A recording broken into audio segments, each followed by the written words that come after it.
Bueno, muchachos, vamos a continuar con este caso clínico para el tema de esquizofrenia y vamos a revisar algunas características generales y cómo se presenta poco a poco en un caso verdadero cada una de las sintomatologías que señalaba yo en el video previo de esta temática.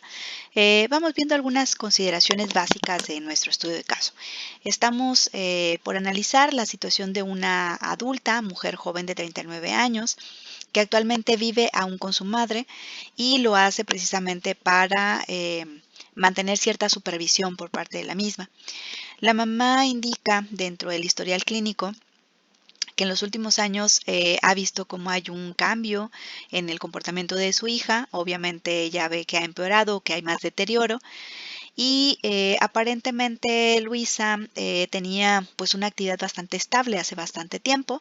Trabajaba pues en un área hospitalaria, era básicamente del área de mantenimiento o de limpieza, y ella parecía tener ciertas capacidades para su autocuidado. Incluso tenía un compromiso importante con una de sus parejas, al menos 10 años atrás o en promedio, incluso había planes para casarse. Sin embargo, el comportamiento de Luisa pues empezó a cambiar. Actualmente el padre ya falleció, no está presente, así que es la única hija de esta persona, que actualmente tiene 58 años la madre, y la paciente tiene 39 años. Viven ellas básicamente pues en el mismo hogar, ¿no? Digamos que las características básicas de la ficha de identificación: es una mujer de 39 años, estudia hasta la preparatoria y bueno, esta valoración se hizo por allá en diciembre del 2000 y era en California, en Estados Unidos. ¿Okay? O bueno, fue a partir de una ficha que tenemos por ahí de California. La descripción general: en la primera vez que se presenta a consulta, se observa pálida, encorvada, con esta postura corporal, digamos como em, no recta.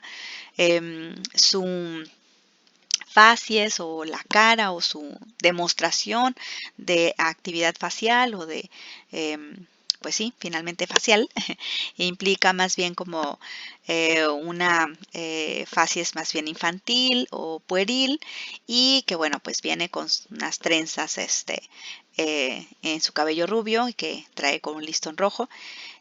Aparentemente la remite hacia este servicio psiquiátrico, a su médico familiar, porque ha habido cambios en el nivel de actividad personal o funcional de parte de la joven, y precisamente a raíz de esta observación que hace su médico familiar, pues es enviada precisamente a análisis psiquiátrico. Así que se espera pues valorar precisamente si se le ingresa, si es necesario que se ingrese a un hospital psiquiátrico, o bien sea remitida a través del servicio de urgencias. Digamos que cómo ha sido la evolución del caso. Como explica la madre para esta ficha clínica, hacía más o menos una década esta muchacha, Luisa, tenía ya un compromiso bastante serio de varios años de evolución con su pareja. Sin embargo, de pronto simplemente rompe con el novio. No parece ser muy claro para la madre de la joven por qué, y empezó a mostrar cambios en su comportamiento. Sobre todo, el más notorio por parte de la madre fue precisamente que empezó a caminar por las calles, digamos, sin rumbo, y de pronto pues se encontraba vistiendo ropa inadecuada, es decir, empezó a mostrar desorganización en su comportamiento. Obviamente fue despedida del trabajo y en algún momento pues se requirió precisamente ayuda policíaca para poder llevarla hacia un hospital, precisamente por este comportamiento, digamos, como de vagabundez que estaba haciendo en las calles. Y cuando van a revisar por parte de la policía la primera vez que la encuentra en la calle, digamos, su casa, cuando ella todavía estaba en esta situación como de autocontrol, observan, bueno, pues que hay este departamento o esta habitación o casa habitación totalmente destruida, descuidada, sin higiene, y definitivamente pues en un estado que no se podía permanecer ahí. No parece haber algún antecedente previo de hospitalización.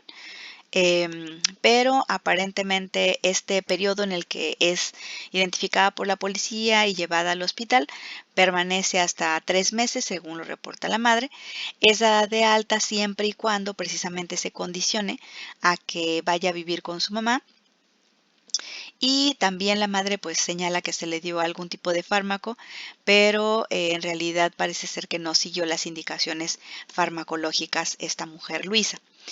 Después de que se le da de alta esos 3 meses, pues digamos que la madre y la familia pensaban que ella iba a estar bien, que algo había pasado, a lo mejor quizá con el prometido, algo serio, y por eso ella también había terminado como en este estado de alejamiento, de tristeza. Sin embargo, empezaron a observar que había deterioro cada vez más, que se observaba más aislada y obviamente pues el rendimiento siempre fue como disminuyendo. Realmente no había actividad en casa que realizara, básicamente ver la televisión, hacer alguno que otro alimento, y en realidad sus alimentos incluso eran bastante desorganizados. De pronto, como dice acá, ¿no? Hacía un platillo de galletas con repollo, ¿no? Y obviamente pues nadie quería en la casa comer lo que ella hacía y tendía a ser una persona que acumulara cosas, ¿no? Por ejemplo, libros de cocina o incluso periódicos o cosas que se encontraba finalmente en la calle, ¿no? Como basura. Digamos que de pronto mamá aprendió, ¿no?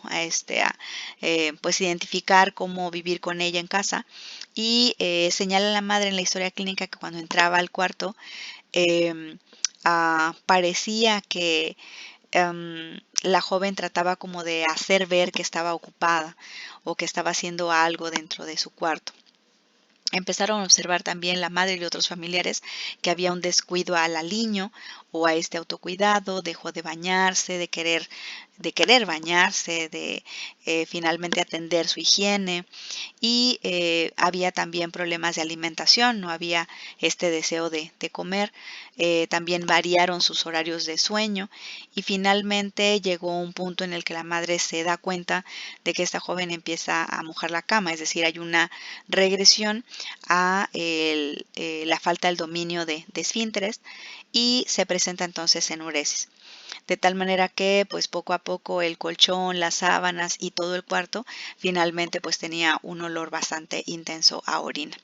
En el momento en el que se le entrevista a Luisa, ya en este reingreso, digamos, bueno, ingreso tal cual al hospital psiquiátrico, el primero había sido un hospital general, Luisa se mantiene sentada, no tiende a querer salirse, pero sí mantiene como una especie de comportamiento de temor. Está como tomando su ropa, no quiere ver al médico, al doctor o al psiquiatra directamente a los ojos, responde pero de manera muy rápida, digamos que no parece estar entristecida o ella misma lo refiere, o ella tampoco señala que tenga ideas delirantes o alucinaciones.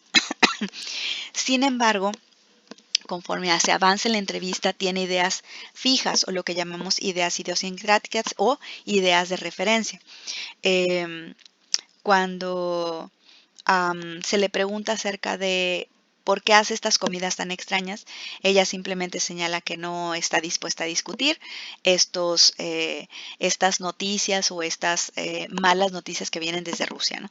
Es decir, ahí se empieza a observar que en su discurso hay desorganización y poca coherencia con lo que se le está solicitando por parte del medio ambiente.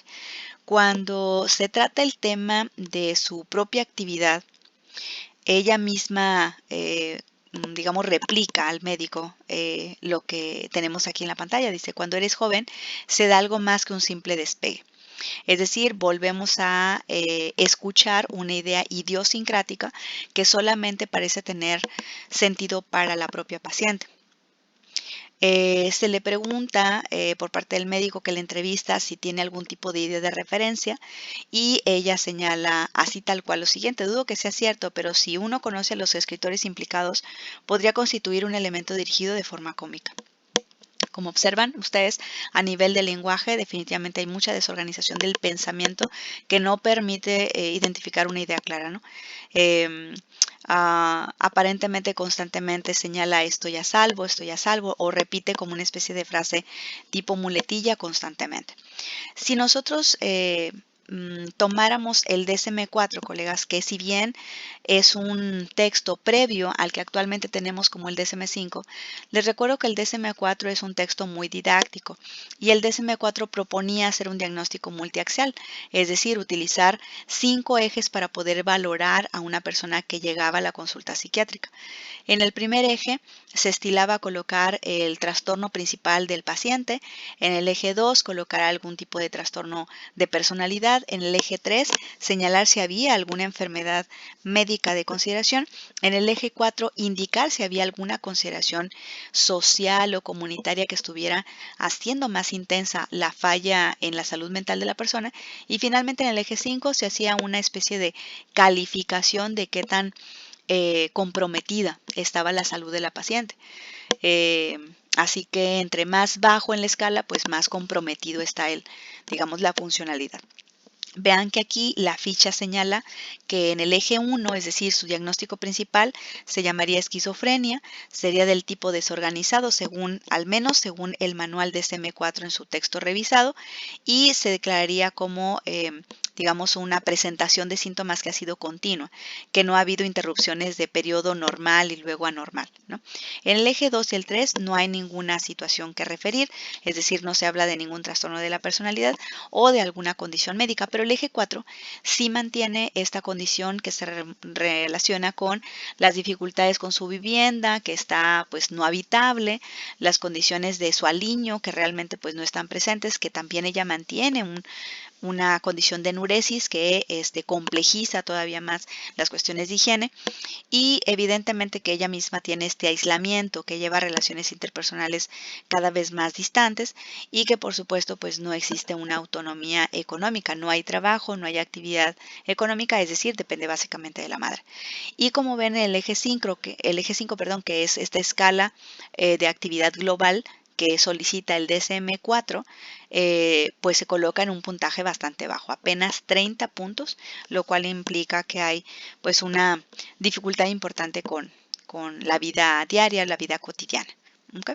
Así que este ejemplo muy básico, colegas, de caso, de estudio de caso, nos deja ver estos síntomas positivos, negativos que hablábamos en el video anterior, y sobre todo, bueno, un poco el pronóstico, ¿no? Hacia dónde avanzan cuadros que en su momento a lo mejor con el uso de fármacos no se ha podido llegar a modificar o controlar de alguna manera la sintomatología del paciente, y vemos entonces pues estos casos tan, digamos, como notorios, ¿no? En la vida cotidiana, donde la persona se pierde, donde la persona tratan de recuperarla a sus familiares, pero aún así presenta esta sintomatología que generalmente termina yendo hacia condiciones más peores, a un pronóstico mucho más reservado. Y bueno, pues vemos en este caso a través del eje 5, la valoración realmente es muy baja, un 30. Les recuerdo que esta valoración luego sirve a los psiquiatras para hacer comparativos cuando ya se le da tratamiento al paciente. Entonces, como vemos, pues en este caso alcanzamos a apreciar como muy claramente las condiciones del autismo, de la esquizofrenia que habíamos estado comentando en la anterior presentación. ¿Ok? Espero que con eso, bueno, pues tomen notita y estén listos para su apunte.